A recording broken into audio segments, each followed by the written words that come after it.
पद्धतीचा अनुभव अनेक भक्तांना आला आहे. ज्या सिद्धांत पद्धतीने आपण भक्तांना या आजच्या अवस्थेप्रत येण्याचे भाग्य प्राप्त झाले, त्याच पद्धती भवितव्यात जगाच्या कल्याणासाठी, सुख शांती समाधानासाठी उपयोगात आणावयाच्या आहेत. म्हणजे काय तर दादांनी जे निराकरणं केली ती सिद्ध करून ठेवली आहेत, म्हणून ती निराकरणं पुढच्या लोकांना वापरायची आहेत. पण त्याच्यावरती आपला माल मसाला त्याच्यामध्ये घुसडवायचा नाही. दादांनी मलिनता जी चढली होती ती स्वच्छ करून तुम्हाला आपल्याला दिली आहे. आपल्याला दिली नाही आहे, ती ठेवली कुठे? नरसोबाच्या वाडीच्या दत्तगुरूंच्या चरणाशी ठेवली आहे. सेवक जेव्हा इथे विडा पान सुपारी ठेवून बसतो तेव्हा तिथनं जी शक्ती पाहिजे ती इकडे येते, इकडून आपल्याकडे येते आणि मग तो सेवक निराकरण सांगतो. आणि सेवक कोणी बसू दे, पण निराकरण काही सांगू दे, पण आसन सिद्ध आहे, निराकरण सिद्ध आहे आणि गुरुशक्ती कार्यकर्ती म्हणून कार्य होते. हा बसला म्हणून कार्य होतं, तो बसला म्हणून कार्य होतंय असं काही नाही. तो 25 वर्ष येतो म्हणून कार्य होतंय आणि हा काल आला म्हणून होत नाही, असं होत नाही. कळलं? म्हणून त्यांनी सांगितलंय आजच्या अवस्थेपर्यंत येण्याचे भाग्य प्राप्त झाले, त्याच पद्धती भवितव्यात जगाच्या कल्याणासाठी, सुखशांती समाधानासाठी उपयोगात आणावयाचे आहेत. हे तेव्हा सांगितलं. पण त्याच्याही पुढे दादांनी मॉडिफिकेशन काय केलं तर ह्याच्यात आहे की हे भगवंता नारायणा हीच कालांतराने निराकरण म्हणून प्रार्थना म्हणायची. मग एकदा विडा ठेवला आणि जर ती प्रार्थना शांतपणे म्हटली, ह्याच्यात सांगितलंय त्यांनी, तुम्ही एकदा शांतपणे प्रार्थना म्हणून बघा. पंजाब मेल नाही सोडायची, 2 मिनिटात म्हणायची म्हणून जायचंय म्हणून. तुम्हाला जेव्हा दिवसभरात वेळ असेल, रात्री सकाळी उठल्यापासून रात्री झोपायच्यापर्यंत, तेव्हा शांतपणे बसून ती प्रार्थना म्हणा. म्हणजे तुम्हाला त्या प्रार्थनेचा हाजीबाबांनी अर्थ सांगितला आहे. म्हणून यांना म्हटलं की आज गुरुपूजन जरी असलं तरी हे पूर्ण करून आपण गुरुपूजन करूया, कारण काही करून काही उपयोग नाही.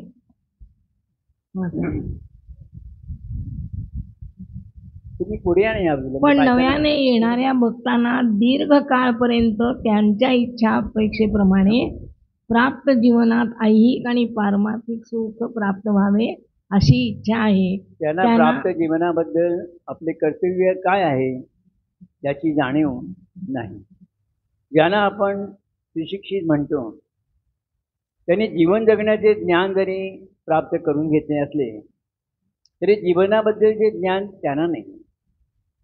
अज्ञानाने त्यांच्या प्राप्त जीवनातील 75% भाग हा ऐहिक सुखसंपत्ती प्राप्त करण्यासाठीच खर्च होतो.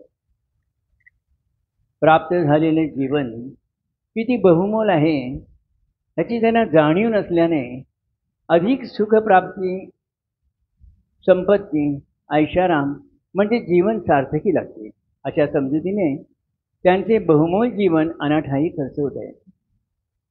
अशांना जर प्राप्त जीवनाची ओळख झाली तर भवितव्यात विश्वशांतीचे कृपाछत्र धारण करण्यास त्यांचा हातभार अधिक मोलाचा आहे. गुरुकृपाशीर्वादाने सुलभ पद्धतीने जगातील दुःखी कष्टी लोकांना सुखाची दिशा प्राप्त करून देऊन प्राप्त जन्माचे ज्ञान व कर्तव्य करण्यासाठी परमेश्वराने त्यांना बुद्धी द्यावी अशी साधना आता आपण गुरुबंधू भगिनींना करायची. ही जाणीव ती सद्गुरूंना 30 वर्षापूर्वीच होती, म्हणून त्यांनी हे भगवंता नारायणा ही प्रार्थना दिली. आपण बघताना आजची जी अवस्था प्राप्त झाली आहे ती अवस्था किंवा त्या अवस्थेचा लाभ नकळत जगातील इतर दुःखी कशी अज्ञानी लोकांना व्हावा म्हणून सर्व सिद्धांत पद्धतींचा समावेश ह्या प्रार्थनेत केला आहे. आता ते काय म्हणताय, आजच्या पिढीला 75% ऐहिक पाहिजे. पैसे मिळाले की सुखाची साधनच आपण खरेदी करतो. पण आज आपल्याकडे इकडे येणाऱ्याच माणसांना जाणीव होती असं नाहीये. एअरपोर्टवरती तो व्हीलचेअर घेऊन येणारा मुलगा रिकामा चालला होता म्हणून त्यांनी सांगितलं मला आजी बसा म्हणून. तेव्हा तो काय म्हणाला, की तुमचे गेले ते दिवस चांगले गेले. म्हणजे ही जाणीव बाहेरच्यांना पण होतीये. तर याचा अर्थ काय? अयोग्य वेळेला जास्त पैसा हातात मिळाल्यामुळे हे खरेदी करूया, ते खरेदी करूया. पण सुख, शांती, समाधान नाही खरेदी करता येत, शांती नाही खरेदी करता येत. त्याच्यासाठी तुम्हाला पारमार्थिक जीवनाचा गुरुकृपेने लाभ व्हावा लागतो. हे त्याचं तात्पर्य आहे. म्हणजे आजची जी परिस्थिती आहे ही येणार हे 40 वर्षापूर्वी दादांनी 4थ्या संमेलनात सांगितलं होतं, की तुम्ही पेपर उघडलात ना तर तुम्हाला हेच कोणी आणि पैसे पुरत नाहीत. कसे पैसे पुरतील? पैसे वाढले की तुमच्या इच्छापेक्षा वाढतात. खरं आहे की नाही? म्हणून त्यांनी सांगितलं हे प्रॅक्टिकल जेव्हा आपण जगतो, मग आता पूर्वीच्या लोकांना एवढे पगार होते का? नाही होते. पण ते समाधानी होते, त्याच्यामुळे ते त्यात भागवत होते आणि एकमेकांना मदत करत होते. पण आजकाल दरवाजा बंद करून मी, माझी बायको, माझी मुलं, माझं कुटुंब झालं. ह्याच्या पलीकडे त्यांना जीवनच नाही. पण आता जाणीव व्हायला लागली आहे केव्हा? कोरोनापासनं. आणि हे तुम्ही आम्ही सांगून होणार नाहीये. ते त्यांच्या हातात, परमेश्वराच्या हातात आहे. तो जेव्हा करेल तेव्हा ते, म्हणून दादा म्हणाले तुम्ही सगळे कसे आलात, अडचणीनिमित्त आलात, पण तुम्हाला तुमचं कडनं काहीतरी काम करून तुमचा उद्धार करायचा होता म्हणून तुम्हाला इकडे अडचणीनिमित्त घेतलं गेलं. पुढे आपण बघतो गुरुमार्गी होण्यापूर्वी हे जीवन गतीत करीत होतात. त्या जीवन ह्या शब्दाचा सखोल अर्थ आपल्याला समजला नव्हता. जीवन याचा अर्थ असा आहे की व्यतीत होणारा काळ, जे जीवन आपल्याला प्राप्त झाले आहे किंवा झाले होते, तत्पूर्वी त्या जीवनाचे स्थळ, काळ, वेळ हे विधिलिखित असल्याने आपण जरी जीवन व्यतीत करीत असलो तरी ते जीवन हे निसर्गाच्या गतीच्या आधी असल्याने, म्हणजे जन्माला आल्यापासून ते आतापर्यंतचा काळ निसर्गाच्या गतीप्रमाणे व्यतीत होत असते. आपल्याला जेव्हा जीवन ही अवस्था प्राप्त होते, त्या अवस्थेत देह व जीव म्हणजे आत्मा, म्हणजे दैहिक आणि आत्मिक अशी जीवनाची अवस्था असते.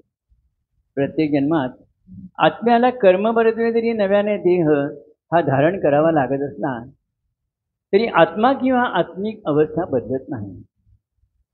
प्रत्येकाच्या जीवनात दैहिक 25% आणि आत्मिक 75% असं असतं.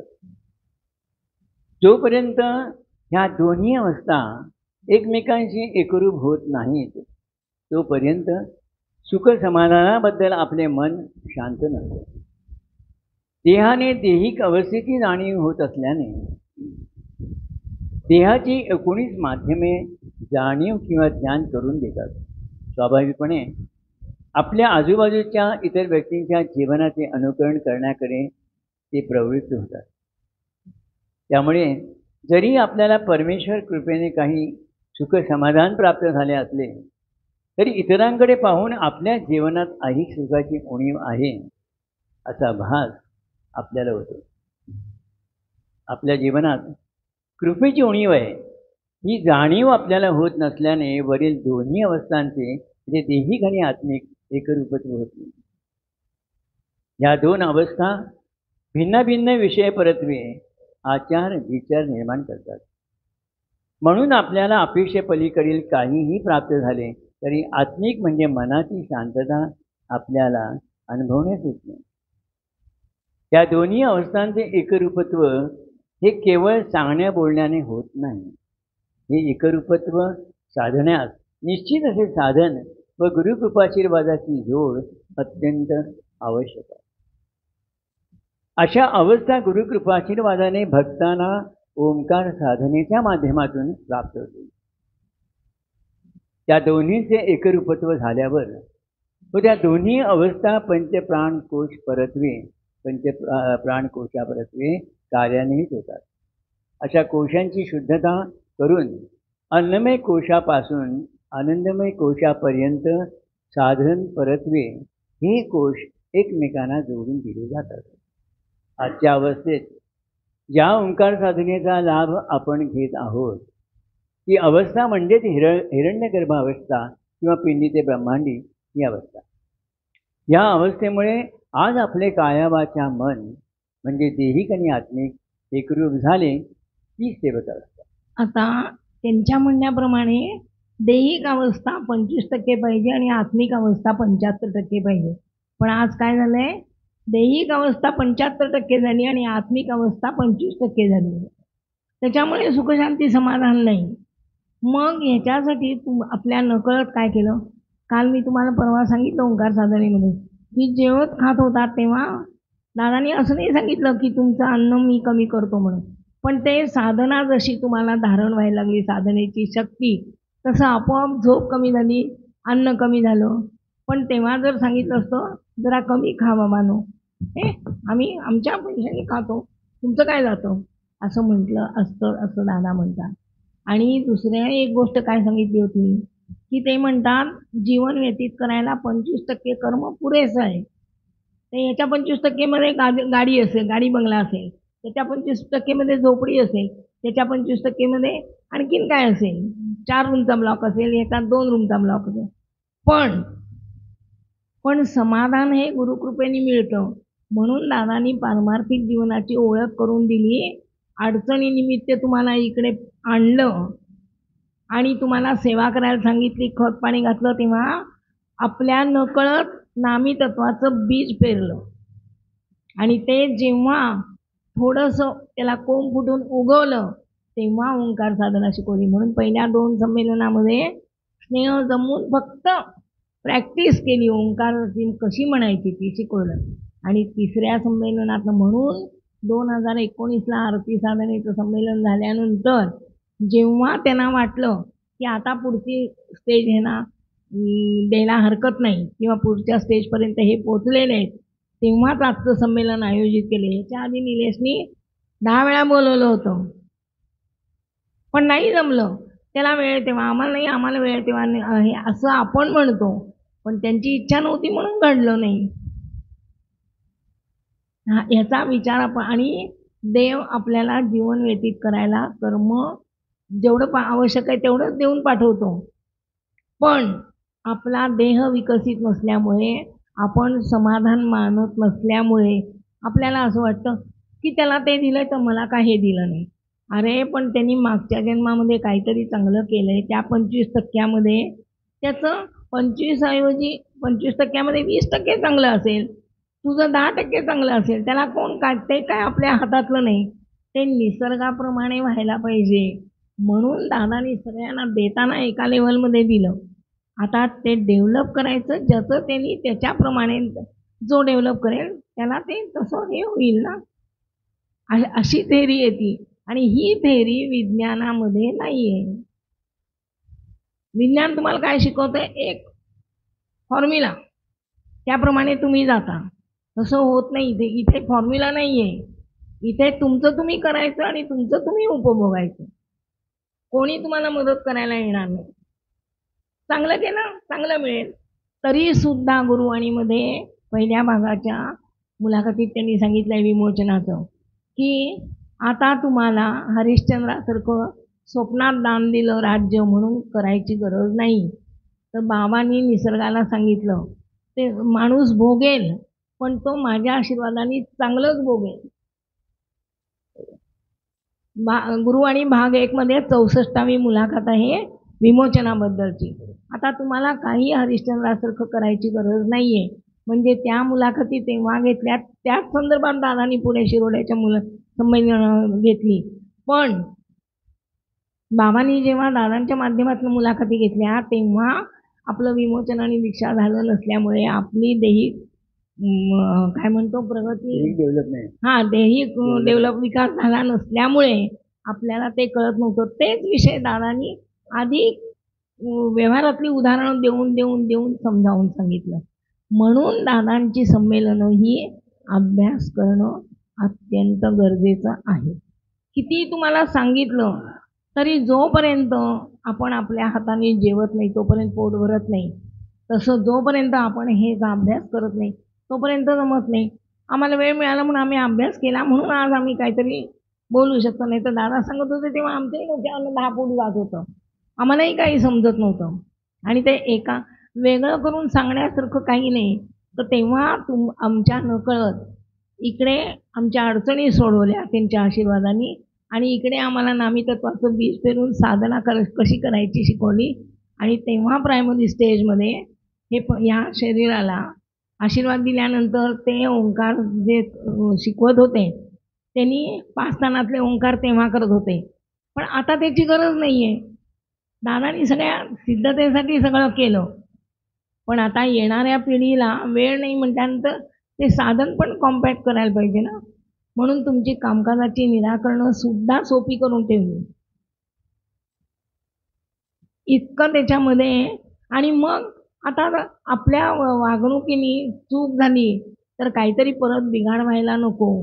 म्हणून ते सगळं साधन सिद्धता ज्या केल्या होत्या बाबांच्या मार्गदर्शनाप्रमाणे त्या सगळ्या आरती साधना, ओंकार साधना, दैनंदिन प्रार्थना या सगळ्यात घातल्या. म्हणजे पुन्हा पुढच्या पिढीसाठी विमोचन करायची किंवा मग मारुद्र करायची आणि सगळं हे करायचंय काही जरूर नाहीये. एक विडा पानसुपारी ठेवली, प्रार्थना म्हटली किंवा साधना केली किंवा आरतीला.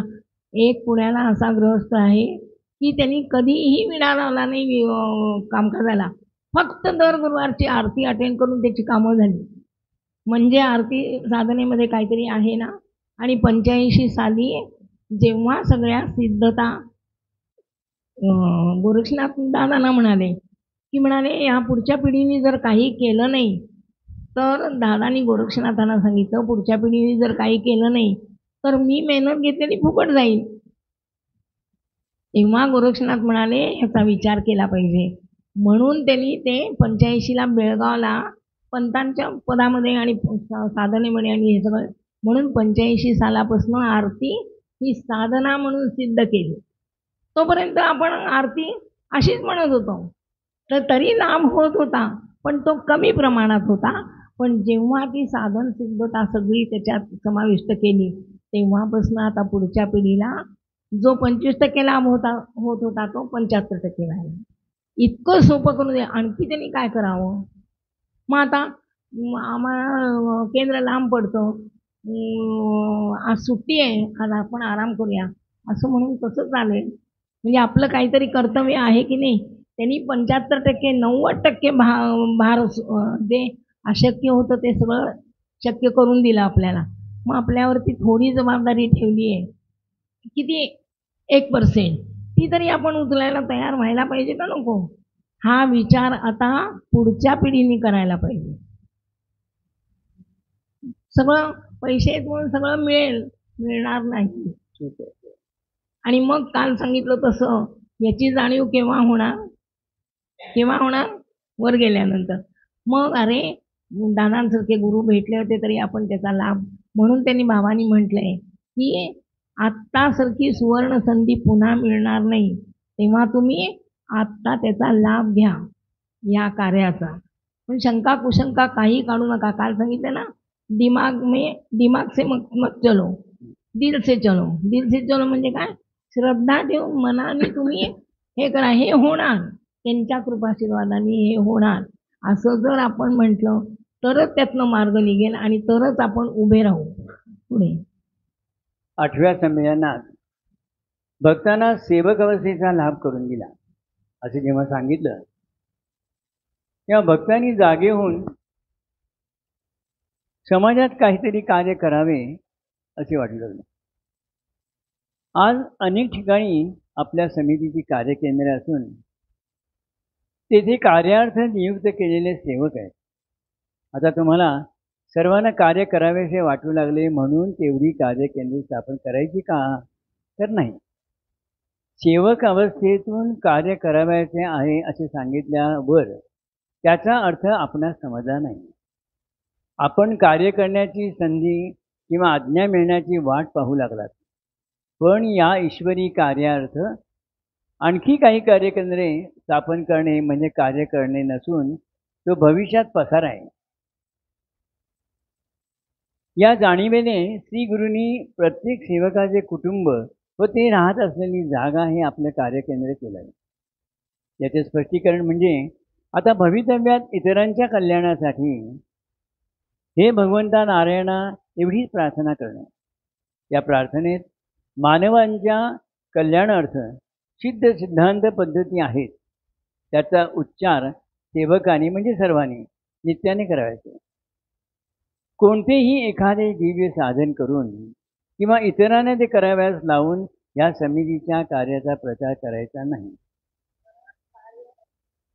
कारण कार्य स्थापन करणं सोपं आहे, पण ते चालवणं आणि 12 महिने चालवणं हे फार कठीण फार आहे. अवघड आहे. म्हणून ते म्हणाले, तिकडे शिरोड्याच्या संमेलनात 8व्या संमेलनात जेव्हा दादांनी सांगितलं, दादांनी शक्तीला आवाहन केलं आणि दादा असे आसन घालून बसले आणि मला नमस्कार करून पुढे जा म्हणाले. तेव्हा सगळ्यांनी विचारलं की आता आम्ही काय करायचं, कारण अवस्थेपर्यंत तुम्हाला अवस्था प्राप्त झाली, आता सेवक अवस्था प्राप्त झाली, म्हणून तुम्ही कार्य करायचं. म्हणजे आता यांना इतकं लगेच हे आलं की आम्ही दुसऱ्यांसाठी काय करू. म्हणजे प्रत्येकाला असं वाटलं सेवक म्हणून कार्य केलं, कामकाज केलं म्हणजेच तो फार मोठा, असं काहीही नाही.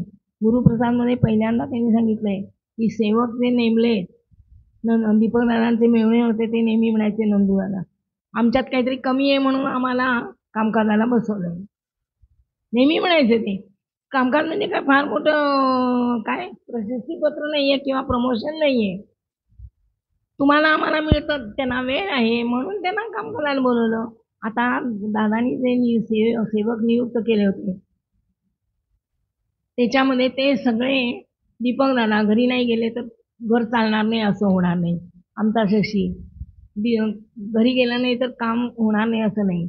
नंतर बापशे ते 8 दिवस बाहेर राहिले तरी त्यांचं घर चालणार नाही असं होणार नाही. तर मला शशी एकदा म्हणाला होता, म्हणजे अज्ञानाने आम्हाला, तुझा नवऱ्याला दादा सिद्धतेला बोलवत नाही. म्हटलं माझ्या नवऱ्याला सिद्धतेला बोलवलंच नाही, कारण मला सांगितलं होतं नोकरी करू नको. तेव्हा यांनी नोकरी नाही केली तर आमचं घर चालणार कसं. त्याच्यामुळे म्हटलं माझ्या नवऱ्याला कधी सिद्धतेला बोलणार नाही. दादानी असे निवडले की ज्यांच्या घरी 8 दिवस ते गेले नाही तरी घर चालेल असेच लोक. मधुकाका कर्वे,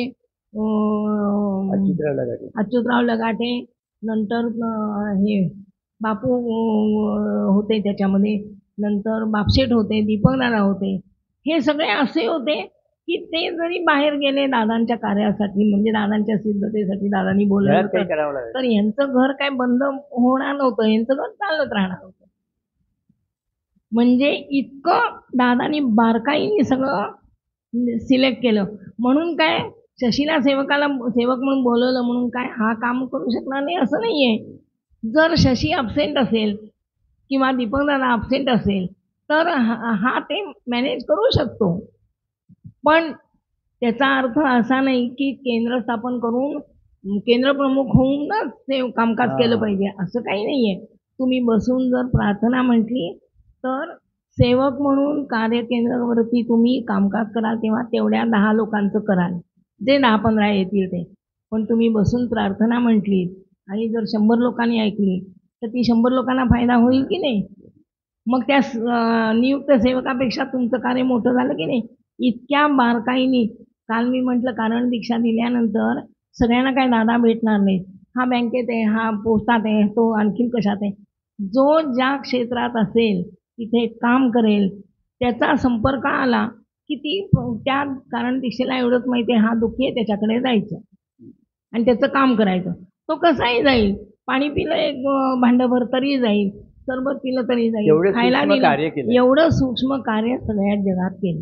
एवढी जगाची लोकसंख्या सगळीकडे कोण पोहोचणार, सेवक तरी आपले कसे पोहोचणार. इतकं त्या ह्याचं विचार करून त्यांनी सोपं केलं आणि पुढचा काळ कठीण येणार आहे म्हणून सगळं देवधर्म रूढी परंपरेने सगळं बंद करून तुम्हाला तत्व न बदलता ते कॉम्पॅक्ट करून दिलं. बाकी काही केलेलं नाहीये. मग सगळ्यांना असं वाटतं ते बंद कराय, गणपती बंद केला बसवायचा तर गणपतीने सोडलं असतं का. तर गणपतीची मान्यता आहे आणि तो गुरुमार्गात विलीन झाला म्हणून दादांनी गणपती बसवू नका म्हणून सांगितलं ना. आणि जायच्या आधी सुद्धा गणपती बसवला तेव्हा सगळ्यांनी विचारलं की दादानी गणपती बसवू का म्हणून सांगितलं आणि आता हा, कसं गणपती कसे म्हणजे काहीतरी ती शक्ती अधिष्ठित करून ठेवली आणि गेले ना ते काय बोलत होते किंवा ते काय जे करत होते त्याच्या मागे काहीतरी अर्थ होता, त्याच्या मागे शास्त्र होतं, पण ते समजायला आपल्याला वेळ लागत होता. म्हणून म्हटलं अशी कुठलीही गोष्ट नाहीये.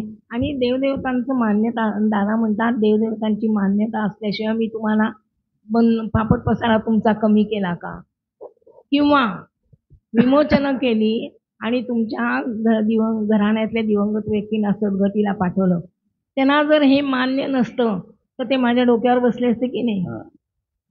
असं दादांचं वाक्य आहे रेकॉर्डिंग मध्ये. ते म्हणाले त्यांना सगळ्याला तुम्हाला इथे आता हा आहे याला बाबा रे हे तू करू नको म्हणून सांगितलं तरी हा 5 वर्ष ऐकणार नाही, पण वरच्या आत्म्याला समजतं ते काय करतात. वरच्या आत्म्याला सांगितलं तर तो एका मिनिटात तो म्हणणार की गुरूंच्या कृपाशीर्वादाने मी जर वरती सद्गतीला जातो तर हे कोण करत बसणार. म्हणून दादांनी 4थ्या संमेलनामध्ये आपण जे 100-150 काय 200-500 होते त्यांच्या ह्याच्यातनं त्या वरच्या लोकांना दीक्षा दिली. कशी रॉकेटसारखी पाठवायला पाहिजे म्हणून आपली सगळ्यांची करणारे ते होते, पण काट्या लावायला पाहिजे होती ना माणसं. म्हणून शिरोड्याच्या संमेलनात 4थ्या संमेलनाला दिली ना वरच्या लोकांना दीक्षा दिली ना.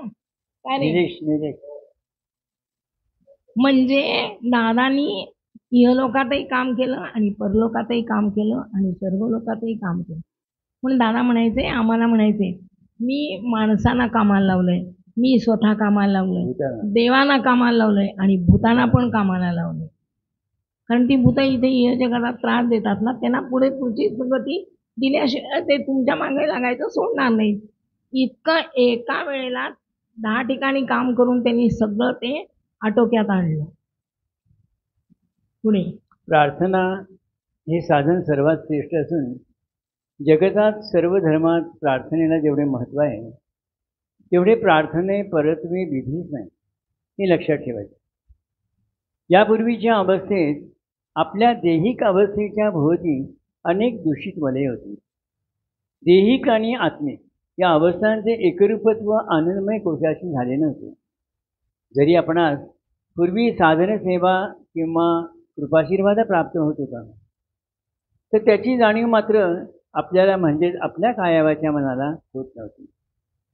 आज आपली देहिक अवस्था व आत्मिक अवस्था एकरूप व निकोप होऊन ती सद्गुरुरूप झाली आहे. आता आपले कायावाच्या मन पूर्वीच्या जन्मपरत्वे कोणत्याही ऋणानुबंधात नसून ते ती सद्गुरु कृपाशीर्वादाचे प्रतीक म्हणून उदयास आलंय. हे आपण भक्तांनी लक्षात ठेवावं.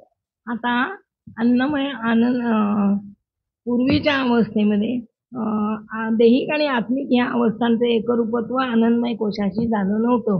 याचा अर्थ काय तर ते दादा म्हणायचे, पूर्वी काय जेवायला बसलं ना भाजीत मीठ कमी आहे, आमटीत तिखट कमी आहे, अमुक आहे तमुक आहे. आता जशी ओंकार शक्ती धारण व्हायला लागली तशी जे पानात पडेल ते प्रसादाचं म्हणून अन्न खाता. किंवा दादा म्हणाले आता आळवणी 3 दिवस स्वयंपाक पाठवताय, कोणाची तक्रार आहे, मीठ कमी असेल तिखट कमी असेल, तिखट कमी असेल तर ती भाजी कमी खाईन तो मनुष्य, पण तक्रार करणार नाही. पहिल्यांदा काय होतं, हे एवढी भाजी तिखट कुठे लक्ष असतं तुझं. म्हणून त्यांनी अन्नमय कोश 5 स्थानातले ओंकार करून अन्नमय प्राणमयाशी जोडला, प्राणमय विज्ञान मनोमयाशी जोडला, मनोमय विज्ञानमयाशी जोडला आणि विज्ञानमय आनंदमयाशी जोडला. अन्नमय कोश आनंदमयात टाकला म्हणजे तुम्हाला उपाशी राहा म्हटलं नाही, हा तुम्हाला पाहिजे ते, पण आनंदमय कोशात अन्नमय टाकल्यामुळे आता जे काय खातो, जे काय कोणाकडे गेलं तरी. तर दादानी एक वाक्य म्हटलंय की म्हणाले, औदुंबरला मी माधुकरी मागून मी अन्न खात होतो, त्याची जी गोडी होती ती आज दादा जेवायला जातात म्हणून सगळ्यांच्याकडे चांदीचं ताट देतात, पण त्या चांदीच्या ताटात जेवून मला काही समाधान होत नाही, ते मी माधुकरी मागून खात होतो. म्हणजे दादांचा अन्नमय कोश किती विकसित असेल.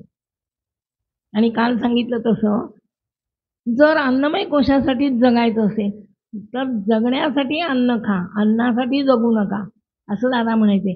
तेव्हा कळायचं नाही. पण जेव्हा ओंकार साधना तुम्ही कराल आणि ती शक्ती हळूहळू धारण होईल, त्या एका लेव्हलला ती शक्ती धारण झाली की तुमचं अन्न आपोआप कमी होईल. त्याच्यासाठी तुम्हाला अट्टहास करायची गरज नाही. पुढे आज जगतात प्रत्येक धर्मात धर्मगुरू आहेत. ते सांगत असलेल्या प्रार्थना असं सांगितलं होतं ना. आपण श्रद्धापूर्वक भक्तिभावनेने ऐकतो. धर्मगुरूंच्या मुखातून निघालेले शब्द म्हणजे परमेश्वराच्या कृपाशीर्वादाचे म्हणजेच कृपाशीर्वाद प्राप्त करण्याचे माध्यम आहे. अशी श्रद्धा ठेवून आपण काही विधी करतो. उदाहरणार्थ 11 वेळा रुद्रावर्तन जर 11 वैदिकांनी केले तर 1 लघुरुद्र अभिषेक होतो, अशी आपली श्रद्धा आहे. पण आपण चुकूनही असा विचार करत नाही की जो म्हणजे धर्मगुरू प्रार्थना आपल्यासाठी देवाला आळवून म्हणत आहे त्याचा दैहिक व आत्मिक विकास किती झाला आहे. तो झाला नसल्यामुळे म्हणजे आपण इतक्या मुलाखतीतून ऐकत आलो आहोत. विकास म्हणजे काय, विमोचन, दीक्षा, 19 माध्यमं, हे सर्व वंदनीय दादांनी सांगितलं. किंवा कृपाप्रसाद देत असतात. नाही सॉरी, सांगितलं म्हणून आपल्याला कळलं. सांगितलं. वंदनीय दादा नुसते सांगूनच थांबले नाहीत. म्हणून आपल्याला कळलं. वंदनीय दादा नुसते सांगून थांबले नाही, तर त्याची सर्व सिद्धता करून पुढील पिढ्यांसाठी सर्व सिद्धता कार्यान्वित करून ठेवली आहे. ही तरतूद किती महत्त्वाची आहे. ते सर्व आरती साधना व ओंकार साधना यामध्ये समाविष्ट केले असल्यामुळे त्यांनी काय केलं, हे आपण घेतलेल्या मुलाखतींद्वारे अभ्यासणे आवश्यक आहे का नाही, याचा विचार आपण सर्वांनी करावा.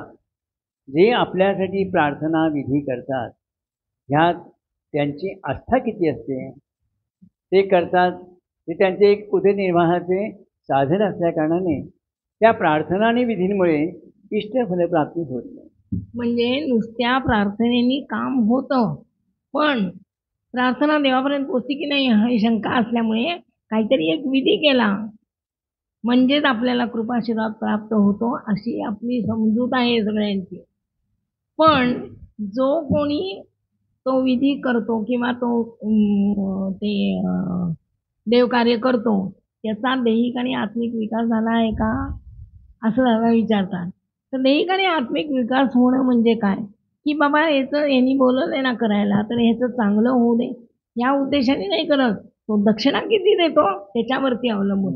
आणि मग 10 घरी गणपती बसवायला जायचं.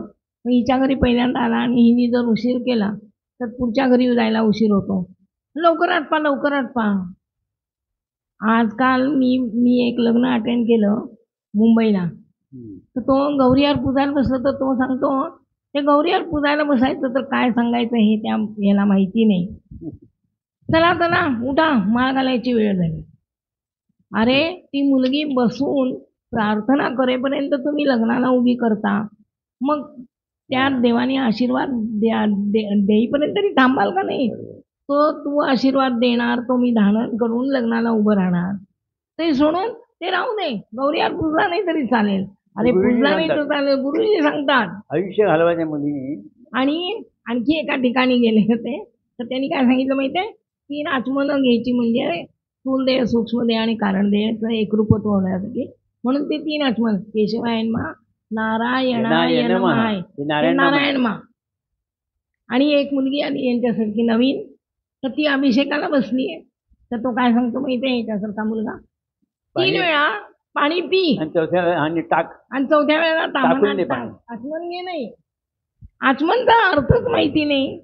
मग तो काय सांगणार, नारायण मा म्हटलं तर कसं होईल.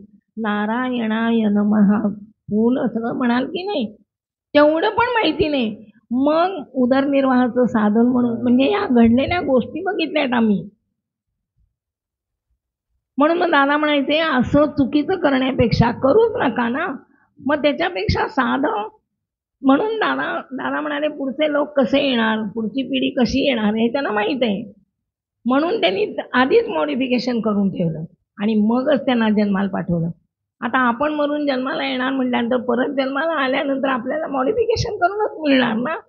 मी एका सेवकाला म्हटलं होतं, म्हटलं बाबा दुःख कशाचं आहे, तर मरून परत इथेच जन्माला यायचं आहे आणि ह्या लोकांच्यात वावरायचं आहे. तर मला काय म्हणाला तो माहीत आहे, जन्माला पाठवताना तुम्ही जन्माला येताना लगेच काय जन्म मिळणार नाही, 360 अंश त्यांच्या कॅल्क्युलेशननी मिळणार.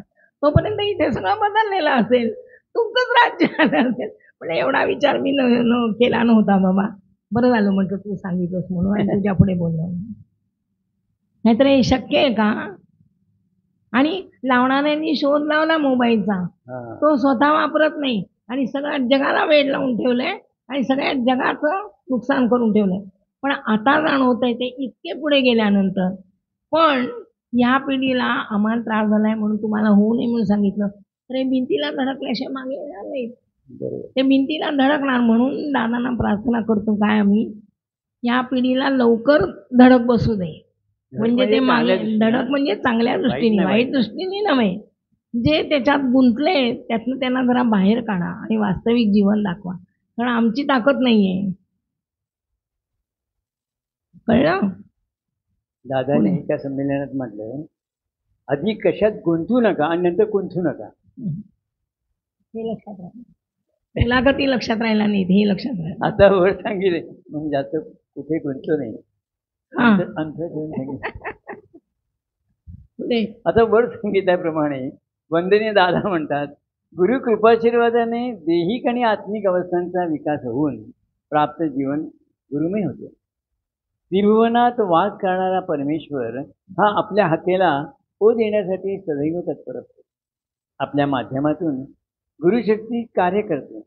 अशा सिद्ध साधना पद्धतीचा विचार करून श्री गुरुंनी आपल्या भक्तांना म्हणण्यास प्रार्थना दिली आहे. ती प्रार्थना भक्तांच्या कुटुंबातील प्रत्येकाच्या वाणी माध्यमातून जेव्हा उच्चारली जाईल तेव्हा त्या उच्चारांचे स्पंद ध्वनी हे आसमंतातील वातावरण शुद्ध करण्याचे कार्य करतील.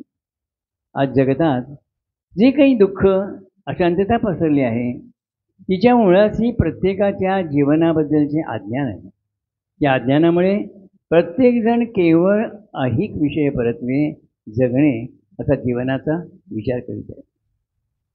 असे विचार त्याच्या ठायी निर्माण होतात व ते विचार त्यांच्या माध्यमातून या वातावरणात पसरून नैसर्गिक वातावरण दूषित करतात. म्हणूनच आपण कोणत्याही देवदेवतांच्या मार्गाचा अवलंब केला तर आपल्याला सुख शांती समाधान प्राप्त होणे हे शक्य नाही. सर्वात श्रेष्ठ इष्टजीवनाचा विकास करण्याचे माध्यम म्हणजे ज्या माध्यमातून काया वाचा व मनाने एकरूपत्व व्हायच पाहिजे हे साधन म्हणजे प्रार्थना होय. हे माध्यम किंवा साधन जरी विचारांतील लहान असले तरी ते आणि त्याचे कार्य महान आहे हे लक्षात ठेवा. आज भक्तांची माध्यमं ही दैहिक आणि आत्मिक शक्ती गुरुकृपेने एक झालेली आहे, म्हणजे विकसित करून दिलेली आहे. आता जी प्रार्थना आपणास करावयाची आहे त्या प्रार्थनेत गुरु कृपाशीर्वादाने ज्या काही साध्य सिद्धता आम्हा मानवांच्या कल्याणासाठी वंदनीय दादांनी केल्या आहेत त्यांचा समावेश त्यात आहे. त्या सर्व साध्य सिद्धांतांनी युक्त अशी प्रार्थना आपणास नित्याने म्हणावयाची सूचित केली. त्यामुळे ह्या प्रार्थना माध्यमातून समाजाचे अधिक लवकर म्हणजे कल्याण अधिक लवकर होणार आहे. आज समाजात पूर्वापार रूढी परंपरेने जे काही धार्मिक विधी इष्ट फलप्राप्तीसाठी केले जातात त्यात वेदांमधील मंत्राचा आधार घेतला जातो. ते मंत्र म्हणजे प्रार्थनाच आहे. पण नुसत्या प्रार्थनेने इष्ट फलप्राप्ती होईल का नाही असा आपण विचार करतो. त्यामुळे आपला 100% विश्वास प्रार्थनेवर नसतो. त्या मंत्राच्या किंवा प्रार्थनेच्या जोडीला जर आपण एखादा धार्मिक विधी म्हणून केला तर आपली इष्ट फलप्राप्ती होईल असे आपल्याला वाटते व तसे हे काही विधी करण्याचे वेदकालापासून सूचित करण्यात आले. एखादा मंत्र किंवा एखादा वेदमंत्र श्रवण करीत असलो तरी त्या मंत्रोच्चाराप्रमाणे कायेने काही विधी म्हणजे क्रिया केल्याशिवाय त्या मंत्रावर आपली श्रद्धा दृढ होत नाही. म्हणून प्रत्येक वेदमंत्राला विधीचा आधार देऊन विधी करण्याची पद्धत समाजात रूढ झाली. या अशा रूढीविधींचा कौटुंबिक शांततेपासून विश्वशांतीपर्यंत प्रसार होत आहे. पण वेदमंत्र हे अपौरुषेय आहेत. अपौरुषेय म्हणजे काय? देवानी सिद्ध केले, मानवानी सिद्ध केलेले नाही. पुढे ज्या व्यक्ती माध्यमातून ते पठण केले जातात, उच्चारले जातात, ते मंत्र त्या व्यक्तीने सिद्ध केलेले आहेत किंवा हे नाही. सिद्ध केले आहेत किंवा नाहीत याचा विचार कोणी करत नाही. केवळ पठण केले, वाचले, त्या उच्चारलेल्या किंवा उच्चार केलेल्या मंत्रातून काही साध्य होईल असं नाही. अशी ही आजच्या समाजात रूढ झालेली परंपरा. यामागे प्रत्येकाचा सदहेतू असा आहे की आपल्या नकळत परमेश्वर कृपेने जे काही प्राप्त झाले आहे त्यात समाधान न मानता जगतात इतरांना आपल्यापेक्षा अधिक सुख प्राप्त झाले आहे, तशी सुखाची प्राप्ती आपल्यालाही व्हावी म्हणून वेदकालापासून सूचित केलेली सूत्रे म्हणजे प्रार्थना याचा वापर धार्मिक विधी म्हणून केला जातो. आपण त्यावर अंधश्रद्धेने त्याचा रोजच्या जीवनात अवलंब करतो. म्हणजे ते काय म्हणतात की आपली अंधश्रद्धा काय की याला एक लॉटरी लागली, ही म्हणती मला पण लॉटरी लागायला पाहिजे म्हणून काहीतरी जर देवाचं केलं तर नुसती प्रार्थना म्हणून नाही, त्याचा विधी केला. तर दादांचं वाक्य इतकं महत्त्वाचं आहे की दादा म्हणाले आत्तापर्यंत तुम्ही कृपाशीर्वाद प्राप्त करून घेण्यासाठी विधी करत होता, पण आता याच्यापुढे काय करायचं आहे? गुरुनी तुम्हाला असाध्य ते सगळं करून दिल्यानंतर कृपेतून विधी करायचे. म्हणजे केवढा मोठा बदल केला. कृपा प्राप्त होण्यासाठी तुम्ही विधी करत होतात, आता कृपा तुम्हाला जर त्यांनी कृपावंत होऊन सगळं दिलंय तर त्या कृपेतून विधी करा. म्हणजे एवढंसं केलं तर तुम्हाला पुरेल ना. आणि ते समजून उमजून सिद्ध केलेलं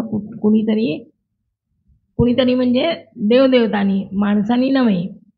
आणि ज्याचा दैहिक आणि आत्मिक विकास झालेला आहे अशा माणसांनी जर ते तुम्हाला सिद्ध करून दिलं तर तुमचं काम होईल का नाही? मग आता शतचंडी सहस्रचंडी काही करायची गरज नाही, कारण ते काय म्हणतात, ते केल्यानंतर जी शक्ती धारण होती. आता तुम्ही हे आहेत, यांच्या घरात 5 माणसं आहेत, यांना शतचंडीचं हवन करायचं आहे, पण बाकीच्यांचं सपोर्ट नाही आहे, तर जी शक्ती येते ती हा एकटा पेलू शकत नाही, ह्याचं दैहिक माध्यम विकसित नाही म्हणून, आणि बाकीचं 5 जणांचा सपोर्ट नाही म्हणून. मग त्या शक्तीला बोलवल्यानंतर त्या शक्तीला एक काम तरी द्यायला पाहिजे, नाहीतर ती स्वस्थ बसत नाही. त्याला दादा काय म्हणायचे, आता हा हॉल आहे, याची कपॅसिटी किती? एक 50 जण 100 जण बसायची. इथे जर 1000 लोक कोंबले तर ते काय करणार? ते एकमेकात काहीतरी घुसपट काढत बसणार. तसं आत्तापर्यंत तुम्ही जे करत आलात ती शक्ती धारण झाली नाही, ती एक काम तरी त्या शक्तीला द्यायचं, नाही तर ती गप्प बसत नाही म्हणून विध्वंस करते. हे शास्त्र कुणाला माहिती नाही आहे. आज अकाली पाऊस पडतो, पूर येतात, वादळ होतं, जे काय नुकसान होत आहे हे का होत आहे? आम्ही बोलत नाही, आमचा अधिकार नाही म्हणून, आणि आमच्या बोलण्यावर कोणी विश्वासही ठेवणार नाही. आज पुण्यामध्ये ज्या बायका गणपती अथर्वशीर्ष म्हणतात, ही सोपी गोष्ट नाही आहे. 500 बायकांनी गणपती अथर्वशीर्ष म्हटल्यानंतर तुम्ही शक्तीला आव्हान किती करता?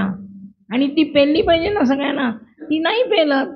मग ती शक्ती पृथ्वी त्याला बोलवली, ती काहीतरी करते, मग पाऊस तरी पडतो, वादळ तरी होतं, काहीतरी होतं.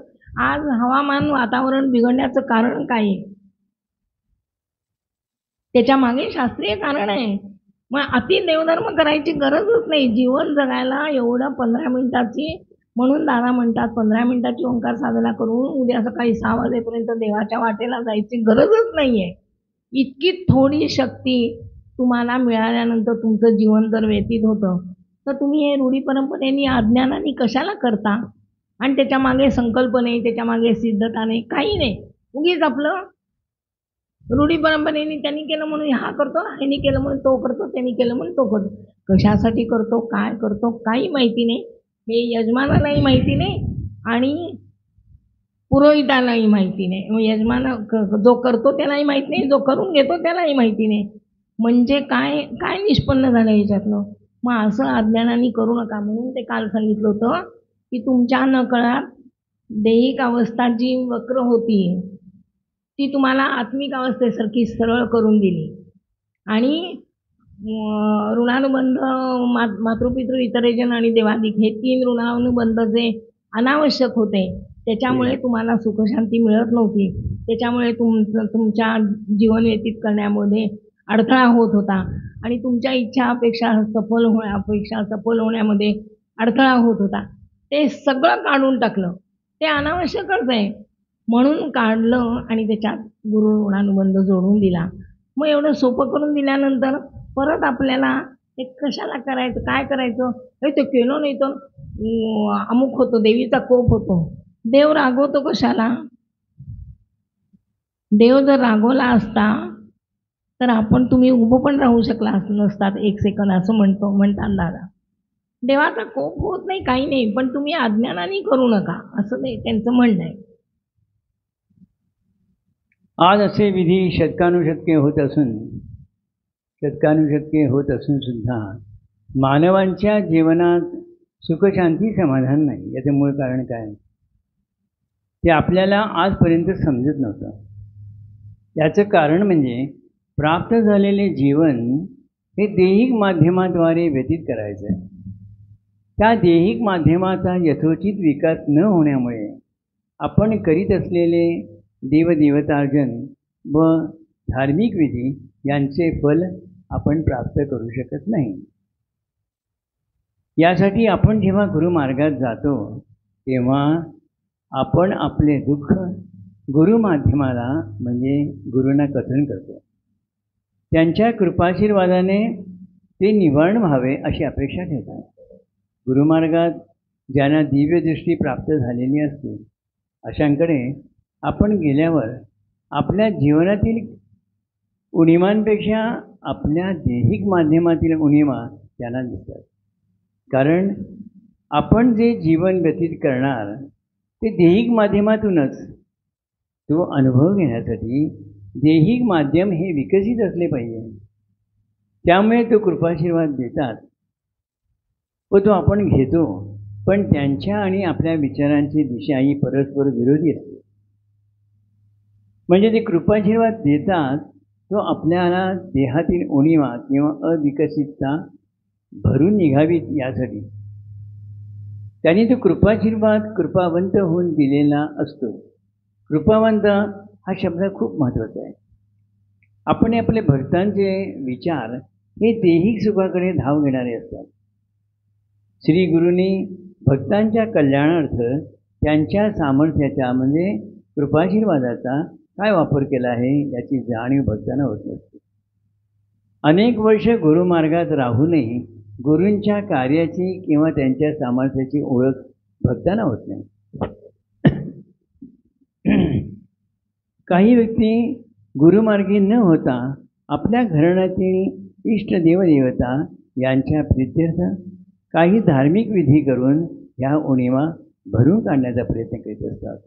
अशा वेळी या दैहिक माध्यमाद्वारे कृपाशीर्वाद धारण करायचं आहे ते माध्यम किती अविकसित आहे याची जाणीव आपल्याला होत नाही.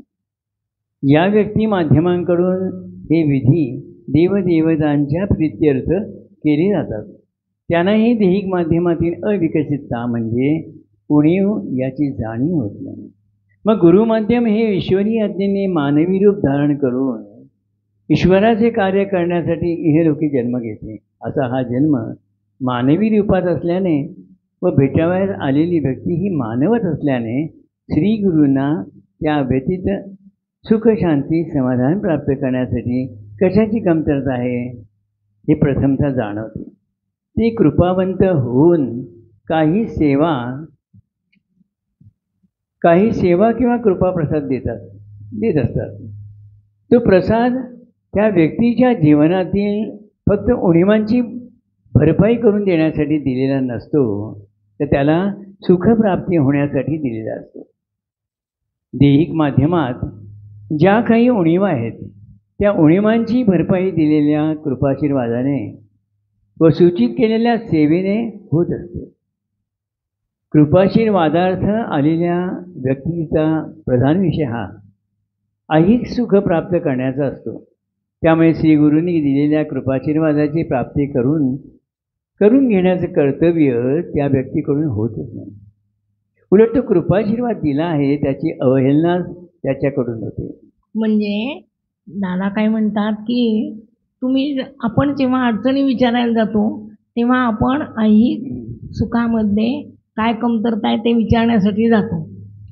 पण त्यावेळेला कालच्या ओंकार साधनेत सांगितल्याप्रमाणे 50% जन्मताच कर्मवलयात कमतरता आहे ही देहातली उणीव त्यांना जाणवती. म्हणून ते कृपाप्रसाद देतात की दैहिक कर्मवलयातली उणीव भरून काढण्यासाठी, आणि आपण मागत असतो ऐहिकासाठी. तर त्यांचा आशीर्वाद हा ऐहिकासाठी कार्य करत नाही. पहिल्यांदा तुमचा दैहिक विकास व्हायला पाहिजे, म्हणून कर्मवलयात जी कमतरता आहे ती भरून काढण्यासाठी तो आशीर्वाद घेतला आहे हे कळत नाही. आपण काय म्हणतो, दादांकडे कामकाज केलं, केंद्रावर कामकाज केलं, आता त्यांनी प्रसाद दिला म्हणजे आमचं काम होणार. तो कृपाप्रसाद जो दिलेला असतो तो तुमच्या कर्मवलयात जी 50% कमतरता आहे ती भरून काढण्यासाठी दिलेला असतो. म्हणून त्यांचे विचार वेगळे आणि आपले विचार वेगळे. म्हणून ते म्हणतात, काय सांगितलं त्यांनी, काय वाक्य आहे ते, ऐहिक सुख प्राप्त करण्याचा असतो. त्यामुळे श्रीगुरूंनी दिलेल्या कृपाशीर्वादाची प्राप्ती करून घेण्याचे कर्तव्य त्या व्यक्तीकडून होत नाही. आणि हे लोक आता दादांना जर 4 हात असते आणि ती देवासारखी वलय असतो, दत्तात्रयांची किती तोंड असती तर आपण देव मानलं असतं. पण ईश्वरी आज्ञेने ते मानव जन्म घेऊन आले तर आपण काय म्हणतो, आमच्यासारखेच ते एक माध्यम आहे, आमच्यासारखेच ते काय काम करणार. म्हणजे ईश्वरी आज्ञेने मानवी रूप धारण करून ईश्वराचे कार्य करण्याची लोकी ते गुरुमाध्यम जन्म घेतं. पण असा जन्म मानवी रूपात असल्याने आणि भेटायला आलेली व्यक्ती ही मानवच असल्यामुळे श्री गुरुला त्या व्यक्ती सुखशांती समाधान प्राप्त करण्यासाठी कशाची कमतरता आहे हे कळतं. पण आपण काय म्हणतो, ते मानवी रूपात आले, त्यांच्याकडे गेलं की ते हे करू नको ते करू नको म्हणून सांगतात. पण ते कुठल्या लेवलनी जन्माला आले ईश्वरी कार्यासाठी हे कळत नाही ना. फरक हा मोठा फरक आहे. म्हणून आपण काय म्हणतो, तो काय सांगतो, आता मागच्या जन्मातलं ज्ञान आहे म्हणून हे सगळे लहानपणी मागच्या जन्मातलं ज्ञान आहे होतं ना, ते 5 वर्षाचे 10 वर्षाचे येतात काय येतं ना तर ते काय आहे, त्या सिद्धी आहेत. त्या एका सिद्धीनी दैहिक शक्तीच्या पेक्षा ती शक्ती जर साधनेनी त्यांनी साधना म्हणा देवाचं काम करून काहीतरी वाढवली तर त्यांना ती सिद्धी प्राप्त होती. आणि मग मागच्या जन्मातलं आठवतं की लगेच त्याचं जगातले लोक कौतुक करतात, काय तो गेल्या जन्मातलं सगळं सांगतो. अरे पण ते 10 जन्मात सप्तलोकातलं सांगतायत, ते कुठे कळतंय, ते कळतच नाही. म्हणून दादरला म्हणा एक गुरु भगिनी काय म्हणाली, आपल्याकडे 100 नंबरी सोनं आहे दादानी दिलेलं, पण ते जगाला दिसत नाहीये. पण आता कोणाची नावं घ्यायची नाहीत, बाहेर जे सगळं चाललेलं आहे तिकडे 5-5, 10-10 हजार रुपये देऊन मनशांतीसाठी जातो ना आपण, पण इथे फुकट आहे. पण दादानी कंडिशन काय घातली आहे, दादानी म्हणण्यापेक्षा दादाना मामानी कंडिशन काय घातली आहे की आपल्या कार्याचा प्रचार करायचा नाही, प्रसार करायचा नाही, ॲडव्हर्टाईज करायची नाही. आमचा भाऊ म्हणाला होता विजापूर केंद्रावरती आले तेव्हा, दादा एक स्लाईड टाकतो, दादा आलेत आणि हे सगळं कर. दादा म्हणाले नको, मी गाडीत बसून निघून जाईल, ज्याच्या दैवात आहे तोच इथे येईल. बरोबर, ॲडव्हर्टाईज करून तुम्ही या म्हणून बोलवायची गरजच नाही. दादांचं शब्द काय, बोंब मारून सांगायची गरजच नाही, तोच विचारत येईल. की तुमच्याकडे काय आलं की मनशा इथे आलं की तुम्हाला कळतं ना, तुमच्या आत्म्याला जी जाणीव होती ती बाहेर आत्म्याला जाणीव होत नाही. मग मनःशांतीसाठी सगळं चाललंय. मिळतीये का मनःशांती याचा कोणी विचार करत नाही. पैसे येऊन 5,000 रुपये देऊन 10,000 रुपये देऊन जातो आपण. आणि मग गेल्यानंतर आपण फसल्यानंतर दुसऱ्यांना मिळाली नाही म्हणून कसं सांगायचं? हो आम्हाला बरं वाटतंय. म्हणून दादा म्हणाले इथे, ती म्हणाली इथे 100 नंबरी सोनं आहे, पण ते लोकांना कळत नाही. म्हटलं ज्याच्या दैवात आहे त्यालाच कळणार, मागचा काहीतरी लिंक असेल त्यालाच कळणार, बाकीच्याला नाही कळणार. पुढे आज आपण गुरुकृपेने सेवक अवस्थेचे माध्यम बनलो आहोत. म्हणजे आपल्यालाही नियुक्त सेवकांप्रमाणे कार्य करण्याचा हक्क आहे असा गैरसमज आपण आपल्यामध्ये निर्माण करून घेऊ नये. सेवक अवस्थेचा लाभ आपल्याला आपण सेवक होऊनही होणार नाही. या कार्यात आपला समावेश झाला आहे. म्हणजे आपल्या हातून केंद्र प्रमुखांच्या प्रमाणेच कामकाज व्हावे किंवा आपण कोणालाही निराकरण सुचवण्यास आता पात्र झालो आहोत असं नाही. आपल्याला आज जी अवस्था प्राप्त झाली आहे ती गुरुकृपा आशीर्वादाची भेट आहे. ती भेट म्हणजे ह्या मार्गातील एक बहुमोल असा अलंकार आहे. या अलंकाराचे जतन करण्याची जबाबदारी आपल्यावर आहे. ती अशी की स्वतःबद्दलचा अहंभाव कमी होऊन ममता, माया व इतरांच्याबद्दल प्रेम आस्था ही निर्माण व्हाव्यास पाहिजे. कुठे गेले पांडे? स्वतःबद्दलचा अहंभाव कमी होऊन ममता, माया व इतरांच्याबद्दल प्रेम आस्था ही निर्माण व्हाव्यास पाहिजे. नियुक्त सेवक उच्च व ही अवस्था प्राप्त झालेला कमी प्रतीचा आहे असा दुजाभाव कधीही निर्माण करता कामा नये. आज जी अवस्था गुरुकृपेने प्राप्त झाली आहे ती बाल्यावस्था असून ती सुदृढ विश्वव्यापी करण्याचे कर्तव्य आपल्याला करावयाचे आहे. त्यासाठी लक्ष देणे अत्यावश्यक आहे. त्याबरोबरच नाही, तुमचं पान चुकलंय पुढचं. बघा, जोपर्यंत ती बाल्यावस्था सुदृढ होत नाही तोपर्यंत तुम्हाला त्या व्यक्तीच्या कर्मात हात घातल्याने प्राप्त झालेल्या अवस्थेस मुकावे लागेल. ते काल बाईचं उदाहरण सांगितलं होतं ना, मुलगा वाचवला, पण मुलगा वाचवला तरी तो पृथ्वी तलावरती जन्माला आलाय तर तो 100 वर्षांनी का होईना मरणारच ना. मग त्याला वाचवून तू काय मिळालं? पण त्या ब्रह्मसंबंधाने हिची पुण्य येऊन तो सद्गतीला गेला आणि ही रिकामी झाली. तेव्हा ती कामकाजाला आली तेव्हा दादाने विचारलं की तुमच्या आपल्या शक्तीचा तुम्ही विचार का नाही केलात? कारण तिची अवस्था जी होती ती बाल्यावस्था होती, तिला प्राप्त झालेली. तर ती त्याचा विचार न करता तिने त्या मुलाला वाचवण्यासाठी ती तिची शक्ती खर्च केली. तर पुण्यात अशी एक गोष्ट घडली होती. 20 जूनच्या आधी का दादा जायच्या आधी, मला लक्षात नाही आता. तर तेव्हा एकाचा ब्रह्मसंबंध काढायचा होता. तर बाबांनी सांगितलं दादाला तुझी शक्ती खर्च करू नको. या क्षुल्लक गोष्टीसाठी तुझ्या शक्तीची गरज नाही आहे खर्च करायची. ते बाकीचे सेवक आहेत, इतर लोक आहेत, नवीन आहेत, ती करतील. तुझी शक्ती सिद्धतेसाठी करायची खर्च, तर त्याच्यासाठी तू ही शक्ती वापरू नको. एका मिनिटात दादा करू शकले असते, पण ती बाबांनी जाणीव दिल्यानंतर दादा तिथे थांबले. त्याचा त्रास तो भोगू दे, हे सेवक लोक काम करतील. म्हणजे जे अशक्य आहे ते दादानी केलं, जे शक्य होतं ते या सेवकांच्यावरती सोडून टाकलं. त्याचा विचार आपण करायला पाहिजे. म्हणून लगेच आपल्याला कारण दीक्षा दिली. अरे आता दादा उदाहरण काय देत होते, आज डॉक्टर झाला की लगेच उद्या दवाखाना घालून दवाखाना जोरात चालत नाही. ते ज्ञान प्राप्त केलं, हे त्यांनी डिग्री मिळवली, पण अनुभवानेच तो त्याचं ज्ञान जेव्हा वापरेल तेव्हाच तो नामांकित डॉक्टर होईल ना. मग तुम्हाला कारण दीक्षा दिली म्हटल्याबरोबर सगळं प्राप्त झालं म्हणून लगेच आम्ही कार्यकेंद्र काढून आम्ही सेवक म्हणून काम करतो आणि जर कामकाज करतो म्हटलं तर होईल का? नाही होणार, नाही होणार. तुम्ही कुठे मी बघते ते. चालू आहे? तोपर्यंत तुम्हाला व्यक्तीच्या कर्मात जायला आहे. तोपर्यंत तुम्हाला त्या व्यक्तीच्या कर्मात हात घातल्याने प्राप्त झालेल्या अवस्थेत मुकावे लागेल.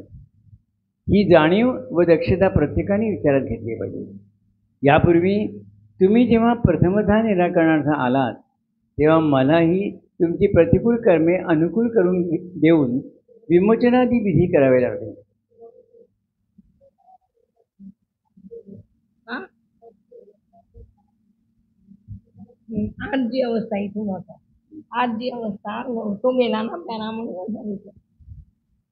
आज जी अवस्था हा प्यारा आहे तुम्हाला. आज जी अवस्था गुरुकृपेने प्राप्त झाली आहे ती बाल्यावस्था असून ती सुदृढ विश्वव्यापी करण्याचे कर्तव्य आपल्याला करायचे आहे. नाही बरोबर आहे? नाही नाही, सुदृढ होत नाही तोपर्यंत तुम्हाला त्या व्यक्तीच्या कर्मात प्राप्त झालेल्या अवस्थेत मुकावं लागेल. तेच मी तिला म्हणणार होतो पण मी बोललो नाही. बरं. आज जी अवस्था गुरुकृपेने प्राप्त झाली आहे ती बाल्यावस्था असून ती सुदृढ विश्वव्यापी करण्याचे कर्तव्य आपल्याला करायचे. त्यासाठी लक्ष देणे अत्यावश्यक आहे. त्याबरोबरच आपल्या नावाला मोठेपणा कसा प्राप्त होईल हा अहंभाव मी जसा आजपर्यंत गेली अनेक वर्ष बाजूला ठेवला त्याचे अनुकरण तुम्हा भक्तांकडून व्हावयास पाहिजे. आणि हे तुमचे कर्तव्य आहे. ज्या सेवकाची नियुक्ती ही गुरु आज्ञेने झालेली असते त्यांच्या पाठीचे श्री गुरु हे असतातच. पण जी अवस्था नियुक्त सेवकाला प्राप्त झाली आहे तीच अवस्था आता आपल्याला प्राप्त झाली आहे. गुरु आज्ञेचा असलेले विचार न करता आपण कामकाज केले म्हणजे प्रश्नार्थ किंवा निराकरणार्थ आलेल्या व्यक्तीच्या कर्मात हात घातला. तर जी अवस्था आज आपल्याला गुरुकृपेने प्राप्त झाली आहे ती अवस्था बाल्य आहे. जोपर्यंत ती बाल्यावस्था सुदृढ होत नाही तोपर्यंत तुम्हाला म्हणजे त्या व्यक्तीच्या कर्मात हात घातल्याने प्राप्त झालेल्या सेवकावस्थेत मुकावे लागेल. ही जाणीव व दक्षता प्रत्येकाने विचारात घेतली पाहिजे. यापूर्वी तुम्ही जेव्हा प्रथमतः निराकरणार्थ आलात तेव्हा मलाही तुमची प्रतिकूल कर्मे अनुकूल करून देऊन विमोचनादी विधी करावे लागले. ही विधी करत असताना किंवा करताना त्यांच्या कर्मातील प्रतिकूलता ही अनुकूल करून देताना धारण झालेल्या दोषांचे विमोचन करताना ज्या शारीरिक पीडा व यातना मला म्हणजे दादांना भोगावे लागल्या त्याचे वर्णन मी करू इच्छित नाही. त्याचं वर्णन दादानी केलं नाही पण दीपक दादा 24 तास दादांच्या आमच्यापेक्षा जवळ होते त्याच्यामुळे काही गोष्टी त्याला माहीत होत्या. म्हणून याच्या मुलाखतीमध्ये त्यांनी सांगितलं की प्रत्येक शक्ती प्राप्त करताना किंवा प्रत्येक गोष्ट प्राप्त करताना दादांना शारीरिक आघात सोसावे लागलेले आहेत. म्हणून त्याचं वर्णन त्यांनी केलेलं नाही की मला तुमच्यासाठी काय कष्ट करावे लागले. म्हणून त्यांनी पहिल्या संमेलनात सांगितलं मला देवाने भरपूर दिलं होतं पण तुमची सगळ्यांची जीवनं सुखी व्हावीत आणि सगळं जग सुखी व्हावं म्हणून मी ते बाजूला ठेवून बाबांच्या मार्गदर्शनाप्रमाणे ह्या सिद्धता केल्या. यात ते पान गेलेलं होतं म्हणून ते वाचता आलं. पुढे माझा जन्म ईश्वरी कार्यार्थ झालेला हा म्हणून सांगतायत दादा ऐका आता. माझे कायावाचा मन हे गुरुरूप झाले होते तरी सुद्धा मला प्राप्त झालेली गुरुकृपाशीर्वादाची ठेव ही तुम्हा भक्तांच्या जीवनातील प्रतिकूल कर्माच्या किंवा दोषांच्या निवारणार्थ किती खर्ची पडली असेल याचा अंदाज लागत नाही. तुम्हा भक्तांचे जन्म तरी काही ईश्वरी कार्यार्थ झालेले नाही. असा जन्म तुम्हाला भवितव्यात येईलही पण आज प्राप्त झालेल्या जन्माचे सार्थक करून प्राप्त झालेली कृपा ही पुढील जन्मासाठी ठेव म्हणून शिल्लक ठेवायची आहे. ती जबाबदारी त्यांनी स्वीकारली. म्हणजे दादा म्हणतात मी एवढा सिद्ध होतो तरी सुद्धा मी केलं तरी मला तुमची भक्तांची विमोचनं केली तर मला ते सोसावं लागलं. तर तुमची पात्रता नाही आहे सोसण्याची तेवढी म्हणून मी त्याचं काही तुम्हाला हे केलं नाही, तुम्हाला सगळं मी सोसून सिद्ध करून तुम्हाला दिलं. म्हणून माझा जन्म कार्यार्थ आहे, तुमचे जन्म कार्यार्थ नाही आहे. म्हणून तुमची जी बाल्यावस्था आहे म्हणून कामकाज करायचं किंवा कोणाचं कर्मात हात घालायचा किंवा तो दुःखी कष्टी, फक्त प्रार्थना सांगा, उदी द्या, दोरे द्या, गोळ्या द्या, तीर्थ द्या, तेल द्या, एवढ्या प्रायमरी गोष्टी तुम्ही आपण करू शकतो. पण एकदम तो आलाय म्हणून तू हे नको करू रे, तू ते नको करू रे. आणि हे जर अनुभव असेल तर तुम्ही सांगू शकता, नाही तर तो कामकाज करतो म्हणून मी पण कामकाज करतो, होत नाही. आणि एवढ्यासाठी दादांनी सांगितलं की पण जरी तुम्ही केलं चुकीने, तर एका ठिकाणी त्यांनी काय सांगितलंय, समजा हिचं आणि माझं काहीतरी वाकडं आहे आणि ती कामकाजाला आली माझ्याकडे, तर आता तावडीत सापडली आहे म्हणून हिला उदी द्यायची आणि हिचं पोट दुखू दे, तर ती उदी कार्य करणार नाही. म्हणजे निराकरणं जी आहेत ती तुमच्या विचारावरती कार्य करणार नाही आहे. म्हणून एवढं करण्यापेक्षा तुम्ही निराकरण करण्याच्या भानगडीलाच जाऊ नका ना, असं ते म्हणतात. म्हणून सगळं सोपं करून सगळं अवघड होतं, असाध्य होतं, ते सगळं मी केलं. तुम्हाला काही तुम्हाला एवढी जबाबदारी ठेवली आहे, काय इकडून तिकडे द्या आणि फक्त सांगा काय केलं. पण दोरा उदी किंवा तीर्थ तेल दिलं तर काही तुम्हाला अपाय नाही. पण तुम्ही 11 सोमवार करा, विमोचन करा. एक सेवक म्हणाला, नवीन लोक आली की तू दुसरीकडे जाऊ नये म्हणून त्यांना सोमवार सांगायचे, मंगळवार सांगायचे, बुधवार सांगायचे, असली निराकरण सांगू नका. आता इथे एक अत्यंत महत्त्वाचा प्रश्न आहे, तुझ्याशी बोलले होते रे मी. आता समजा तुम्हाला मुलगी पण आहे आणि मुलगा पण आहे. एक उदाहरण,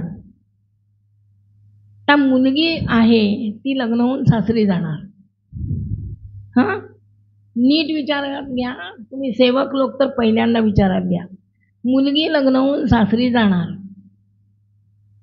तर मुलीच्या घरात जर सासरच्या घरात काही माहिती नसेल गुरुमार्ग आणि त्यांच्याकडे दुसरा गुरुमार्ग असेल, तर तिला सगळी निराकरण A to Z करणं आवश्यक आहे. पण जर तुमची मुलाची बायको घरी येणार सून आणि आजोबांच्यापासून जर तुमच्या घरात प्रतिमा आहेत, तर तिला प्रार्थना किंवा साधनेशिवाय निराकरण नाही आहे. हा विचार कोणी करत नाही.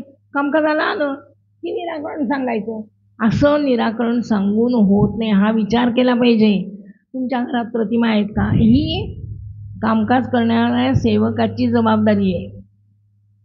नाहीतर माहीत नसताना तिला निराकरण सांगायचं. अरे तिच्या घरात जर आजोबांच्यापासून प्रतिमा आहेत म्हणजे गुरुमार्ग माहीत आहे ना,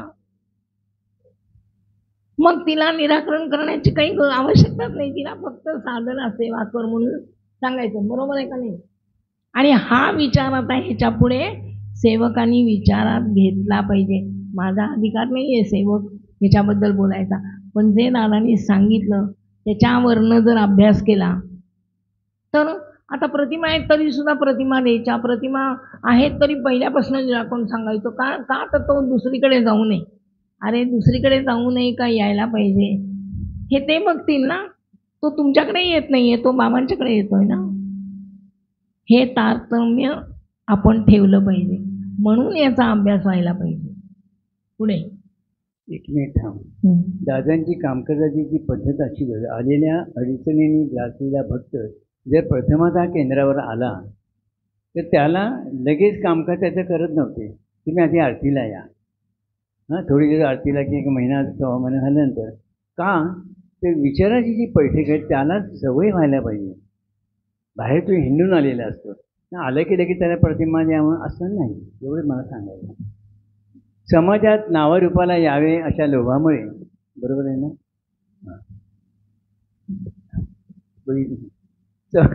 समाजात नावारूपाला यावे अशा लोभामुळे किंवा त्याच्या पुढचं मी सांगणार होते की पैसे आहेत म्हणून प्रतिमा द्यायच्या नाही आहेत. आज हा श्रीमंत याच्याकडे आहेत म्हणून, तर दादा म्हणाले तो आलाय त्याच्याकडे पैसे आहेत म्हणून मी त्याला प्रतिमा देणार नाही. पण ह्याचं जर ती त्यांची योग्यता होती, आम्हाला एवढं कुठे कळतंय, तर ही कुठून आली आहे, मागच्या जन्मातनं काय घेऊन आली आहे, आणि तिला जर आवश्यकता असेल, तिने प्रायमरी सगळं जर केलं असेल, तर तिला ते बोलून पैसे नसताना प्रतिमा देतील. कळलं?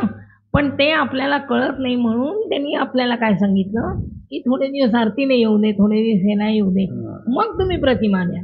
एकदम प्रतिमा घ्या आणि घाई करू नका, म्हणजे शॉर्टकट मारू नका. वाचायचं आपण वाचून. समाजात नावारूपाला यावे अशा लोभामुळे किंवा आसक्तीमुळे जर आपण प्राप्त झालेल्या अवस्थेतून इतरांच्या जीवनात ढवळाढवळ केली तर ते लोककल्याण होत नाही. श्री गुरूंनी अति परिश्रमाने ज्या कृपेचा लाभ आपल्याला व आपल्या कुटुंबियांना करून दिला आहे त्या बहुमूल अशा कृपाशीर्वादास आपण मुकाल ही जाणीव तुम्हाला म्हणजे सेवकास करून देत आहे. ती एवढ्यासाठी की मी पूर्वी कामकाज निराकरण करीत होतो. ते करताना अनेक व्यक्ती मला भेटल्या. त्या व्यक्ती अशा होत्या की ज्यांना त्यांच्या कुलदेव देवतांचे संचार होते, कृपा होती, वाणीतून निघालेला शब्द कार्यान्वित होता. अशा नावलौकिकामुळे अनेक व्यक्ती आणि त्यांच्या कुटुंबीय मंडळी जी त्यांच्या घराण्यातील दोषांमुळे किंवा बाधेमुळे त्रस्त झाली होती ती निराकरणाचं कार्य केंद्रावर येऊ लागली. पण या साधक व्यक्तींना आपल्या समोरील व्यक्तींच्या जीवनातील दोष किती प्रखर आहेत याची जाणीव होती. साधक अवस्थेतील व्यक्तींना जीवनात प्राप्त झालेल्या कृपेबरोबर त्यांच्याही नकळत दोष धारण होत होते.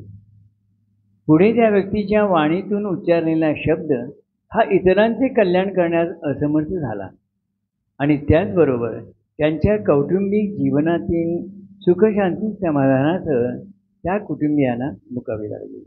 ही अनुभव सिद्धता गोष्ट.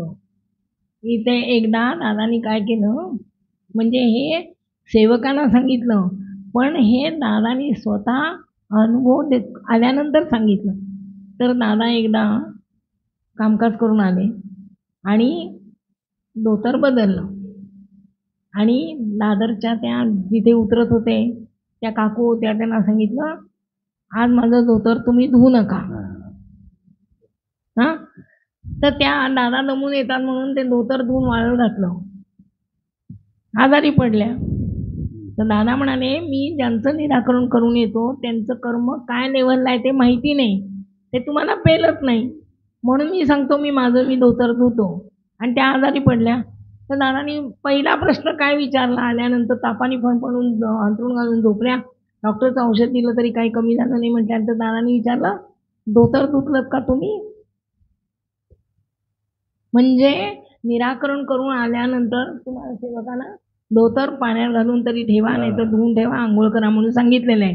का सांगितलं की कामकाज केल्यानंतर समोरच्यांची जी कामकाज करतात त्यांचं कर्म थोडं तरी तुमच्या धारण होतं. जसं या भांड्यामध्ये पाणी आहे ते दुसरं दूध आहे, तर ते दूध दुसऱ्या भांड्यामध्ये ओतलं तर त्या दुधाचा ओसटपणा ह्याच्यात असतो की नाही, तसं एखाद्याचं कामकाज केलं तर त्याचं थोडं तरी ते काहीतरी लागतं, ते कपड्यामध्ये धारण होतं. म्हणून दादा कधी आंघोळ करत नव्हते, पण या सेवकांना कामकाज केल्यानंतर धोतर धुवून आंघोळ करायला सांगितली. बरोबर का? तर ती जबाबदारी तेवढी त्यांनी केलं म्हणजे बाकीची जबाबदारी ते घेतील, पण प्रायमरी गोष्टी तुम्ही करा. इतकं बारकाईने अभ्यास करावा लागतो. म्हणून तुमची अवस्था जी आहे ती बाल्यावस्था असल्यानंतर तुम्ही एकदम कामकाजाला उडी मारू नका, म्हणजे तुम्ही मी प्राप्त करून दिलेल्या अवस्थेला मुकाल. म्हणजे हे घाबरवण्याचं हे नाही आहे, म्हणजे तो कामकाज करतो म्हणून मी कामकाज करतो असं घाई करू नका. हळूहळू थोडं काही कालांतराने दादाच अशी परिस्थिती निर्माण करतील की हा नाही आहे म्हटलं की त्याला कामकाज करावंच लागेल ना.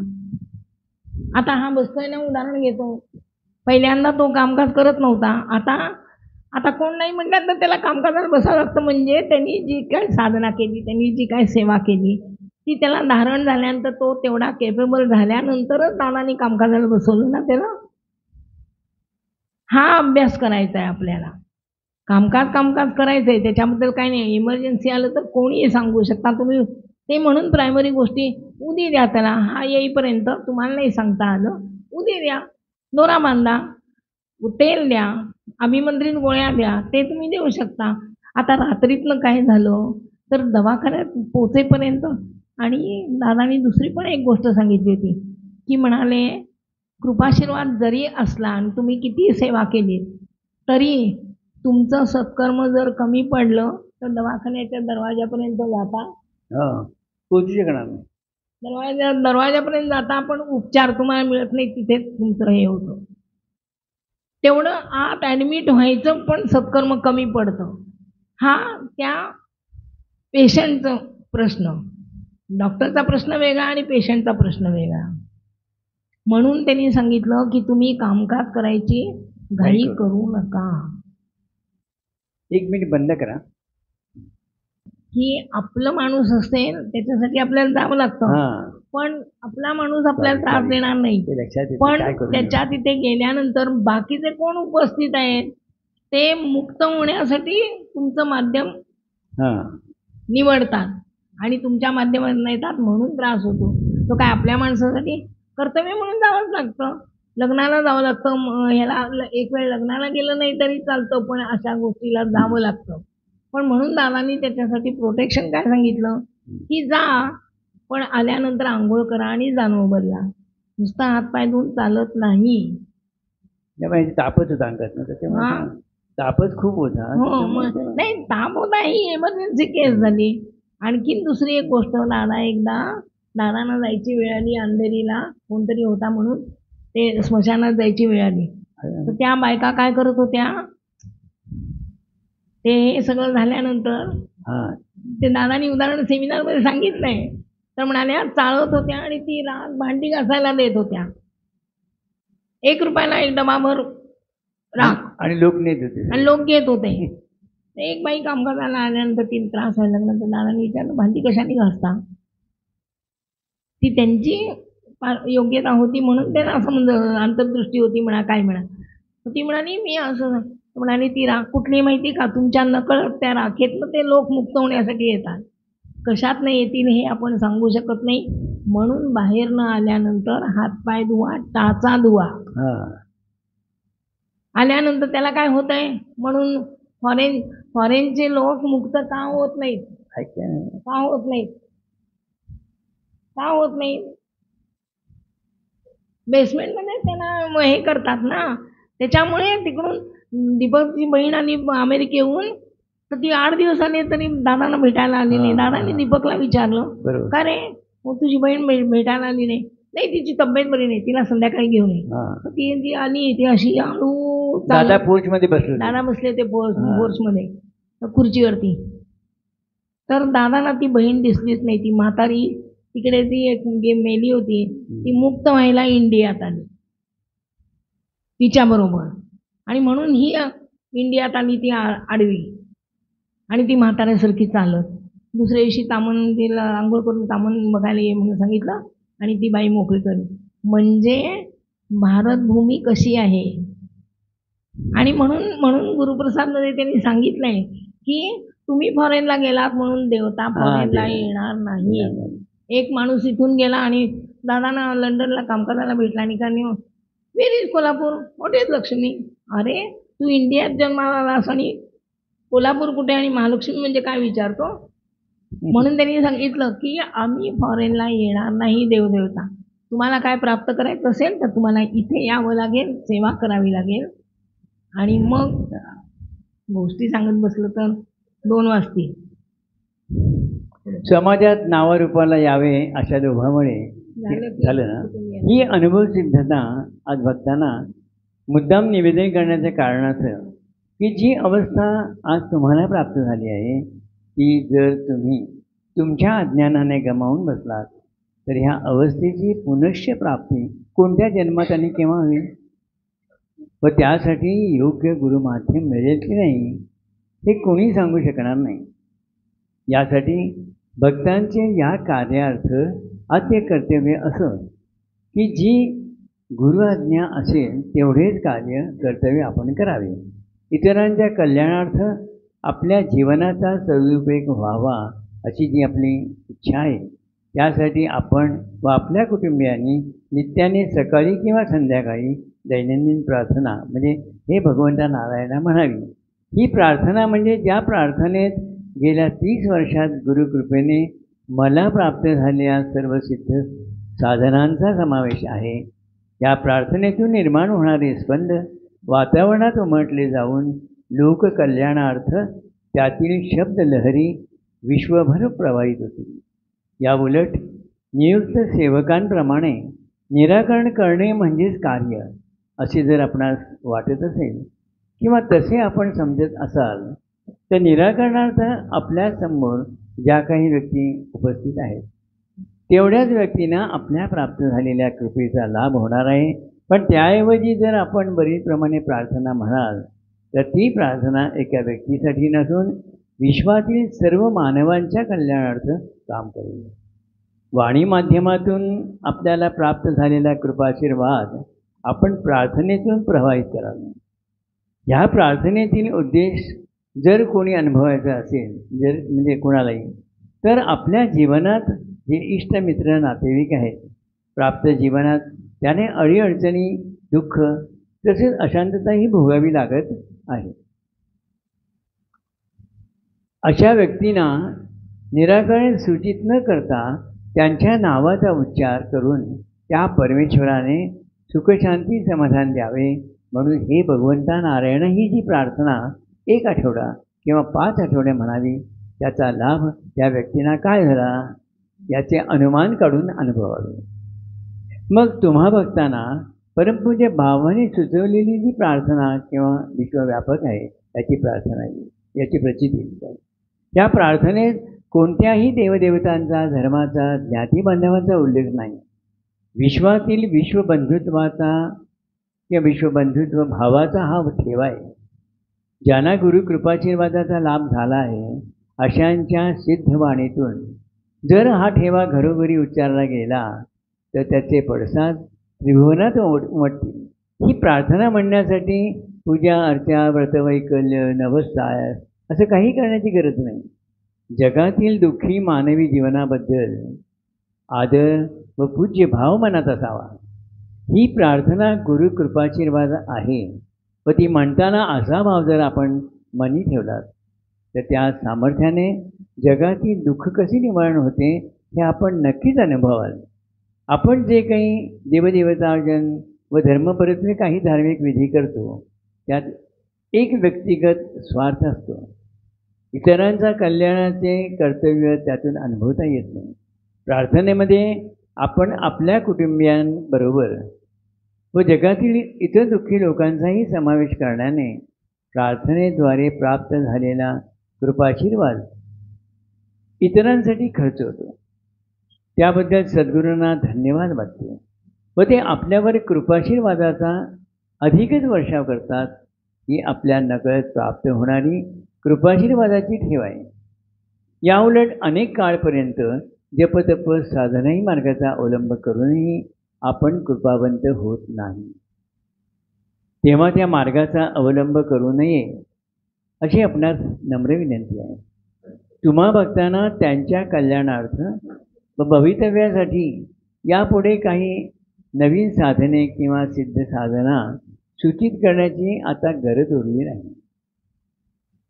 मानवी जन्माचे सार्थक होण्यासाठी जी आवश्यक साधने अस्तित्वात आणाव्यास पाहिजे होती ती सर्व श्री सद्गुरूंनी सिद्ध करून आपल्या हाती दिली. त्यांचा योग्य विचाराने योग्य कारणास्तव उपयोग व्हावा किंवा उपयोग करावा एवढेच कर्तव्य भवितव्यात आपल्यासाठी शिल्लक राहिले आहे. ही कर्तव्य पूर्तता आपण भक्तांनी मनोभावनेने करण्यानेच श्री सद्गुरू साईनाथ महाराज की जय असे आपण जे म्हणता याचा खरा अर्थ म्हणजे ह्या अलौकिक अवतारी पुरुषांच्या कार्याचा लाभ ज्या भक्तांना झाला त्यांच्या वाणीतून या अवतार कार्याचा जय जयकार जगाच्या अंतापर्यंत होत राहावा अशी जगद्गुरू श्री जगद्गुरू साईनाथ महाराज यांची चरणी प्रार्थना.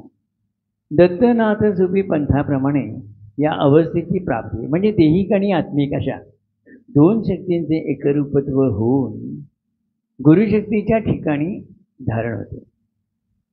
नंतर त्या त्रिगुणात्मक शक्तीला प्रतिकूल म्हणून ब्रह्मरंध्राच्या ठाई धारण करून द्यावे लागते. अशा अवस्थेची प्राप्ती जी आज आपणास झाली आहे ती कृपाशीर्वादाचे शक्तिपीठ म्हणून आज आपल्या काया वाचा मनाच्या माध्यमातून इतरांच्या कल्याणासाठी कार्य करणार आहे. अशा वेळी ज्या काया वाचा मनाचे एकरूपत्व शक्तिपीठाच्या ठायी आहे तोच कृपाशीर्वाद आहे. या शक्तीचे स्पंद म्हणजे लहरी तुम्हा भक्तांच्या वाचीतून यापुढे बाहेर पडणार आहे. यासाठी जी प्रार्थना तुम्ही यापुढे नित्याने म्हणणार आहात ही प्रार्थना केवळ शब्द म्हणून तुमच्या वाणीतून उच्चारली जाणार नाही. जेव्हा तुम्ही मनोभावनेने ही प्रार्थना म्हणाल तेव्हा वाणीतून उच्चारलेला शब्द हा इतरांच्या कल्याणासाठी शास्त्र शस्त्र आणि अस्त्र म्हणून आत्मंतातील वातावरणात कार्यान्वित होईल. आज जे वातावरण गैरविचारपरत्वे दूषित झाले आहे ते शुद्ध होईल. प्रत्येकास परमेश्वराने बुद्धीची अनमोल ठेव दिली आहे आणि असे असूनही व्यक्ती तितक्या प्रकृती याप्रमाणे निर्माण होणारा हा बुद्धी माध्यमातील अविचारांचा दोष आपण नित्याने म्हटल्या जाणाऱ्या प्रार्थनेतून निवारण होईल. भवितव्यातील हे महान कार्य श्री गुरूंनी किती सोपं आणि सुलभ करून दिलं आहे याचा आपण भक्तांनी सुज्ञपणे विचार करावा. भक्तांमध्ये ही प्रार्थना इतरांच्या कल्याणार्थ म्हणण्याची जबाबदारी टाकली आहे. ती पार पडत असताना कोणत्याही कारणास्तव आपले काया वाचा मन हे अशांत व असमाधानी व कोणत्या विकाराच्या आहारी गेलेले असता कामा नये. आजपर्यंत आपण भक्तांनी श्रद्धा भक्तीने अनेक गुरुपौर्णिमा हा उत्सव साजरा करून श्री गुरूंना गुरुदक्षिणा दिली. ज्या गुरूंची सत्ता ह्या त्रिभुवनावर असते त्यांना गुरुदक्षिणा आपण जे समर्पण करता ती गुरुदक्षिणा नसून ते आपल्या भक्तिभावनेचे प्रतीक आहे. खरी गुरुदक्षिणा तर आता द्यायची. याचे कारण म्हणजे प्राप्त झालेला जन्म व पुढे येणारे जन्म यांचे सार्थक करून घेण्याचे सामर्थ्य कोणाही मानवाला कोणत्याही जन्मात शक्य नाही. केवळ आपण गुरूंना शरण गेल्यामुळे ते प्राप्त झाले. या पुढील जीवनात गुरु आज्ञेचे पालन करणे एवढेच व्रत भवितव्यासाठी भक्तांना करायचं. त्याची पूर्तता भक्तांनी जर केली तरच गुरूंनी आपल्या कल्याणार्थ जे कार्य केले आहे त्याचा प्रतिसाद म्हणून आपण गुरुपूजन करून गुरुदक्षिणा देणार आहोत. हीच अपेक्षा ठेवून 8व्या संमेलनामध्ये मी तुम्हा भक्तांना असे सूचित केले की यापुढे तुम्ही व्यक्ती म्हणून माझे पूजन न करता माझ्या माध्यमातून ज्या शक्तीने तुमच्या जीवनात आकार व साकार अशा अवस्था प्राप्त करून दिल्या आहेत त्या शक्तीची मनोभावनेने श्रद्धा भक्तीने पूजा करून त्याबद्दल जास्तीत जास्त भाव निर्माण करा हीच माझी गुरुदक्षिणा ठरेल. आता आपण जी दैनंदिन प्रार्थना म्हणतो त्याचा अर्थ परमपूज्य हरिओमनी काय सांगितलं आहे ते पाहूया. आपल्या जीवनाची मूलभूत बैठक ही आचारविचाराने निश्चित व्हाव्यास पाहिजे. जीवन कशा प्रकारे निश्चित झाले आहे किंवा झाले पाहिजे याचे ज्ञान कार्यकेंद्रावर येऊन येईल. तुमच्या जीवनातील संपूर्ण वेळ तुम्ही आमच्यासाठी खर्च करू नका. जीवनाची मूलभूत बैठक निर्माण होण्यासाठी ज्या गोष्टी सांगितल्या आहेत त्या तरी तुम्ही करता का? सकाळची प्रार्थना कुटुंबियासह म्हणता का? हे प्रश्न स्वतःलाच विचारा. त्यातूनच इहलोकी कर्तव्याची काय भूमिका आहे याची ओळख होईल. पण हे तुम्ही करत नाही. त्यामुळे ज्यांचे तुमच्यावर अव्याहत उपकार आहेत त्यांची म्हणजे विभूतींची अवज्ञा करीत आहात असे होत नाही का? तुम्ही बहुमोल जीवनाचा ठेवा घेऊन आलात त्याचा अपव्यय करू नका. हे जीवन किती बहुमोल आहे आणि ते प्राप्त होण्यासाठी किती कष्ट पडले आहेत हे त्या जीवालाच माहिती आणि त्या जीवालाच समजलं आहे. गेलेली संपत्ती परत मिळेल पण गेलेला क्षण परत मिळणार नाही. हे जीवन जन्म कर्म ऋणानुबंधनी बांधलेलं आहे. संचिता अवस्थेतील घडलेल्या कर्माच्या प्रवृत्तीनुसार जीवन जगायचं नाही आहे. कारण ते क्षयाप्रत जाताना कर्म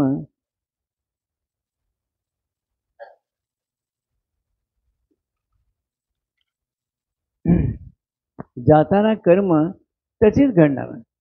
पण ज्ञान प्राप्त झाल्यानंतर ते जीवन तात्विक विचारांशी एकरूप करायचं आहे.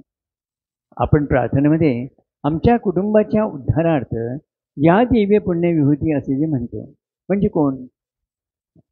तर ज्यांना तुमच्या कुटुंबाचा उद्धार व्हावा अशी तळमळ लागलेली आहे, ज्यांना तुमच्या हातून घडलेल्या किंवा प्रत्येक क्षणाला घडणाऱ्या कर्माचे ज्ञान झालेले आहे, ज्यांना तुमच्या ऋणानुबंधाचे धागेदोरे समजले आहेत व जे त्यांचे विमोचन करतात त्यांनाच विभूती म्हणतात.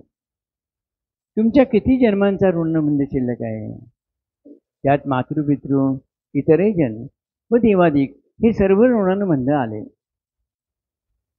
त्या म्हणजे ते या जीवनापासून बाजूला करायला पाहिजेत. आता उदाहरणार्थ सांगायचं झालं तर अति देवधर्म झाला पण तो फलद्रूप झाला नाही, मग खर्ची पडलेला ऋणानुबंध शिल्लक राहिला.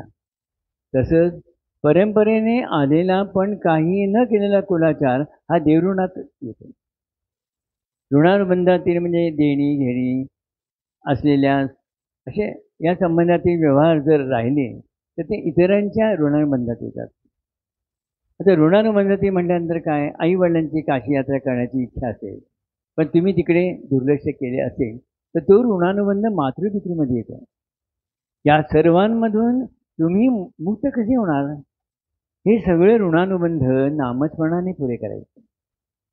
आजचे तुमचे जे जीवन, बरोबर ना, आज तुमचे जे काही जीवन म्हणजे एक धान्य नाही आहे तर अनेक धान्यांची मिसळ आहे.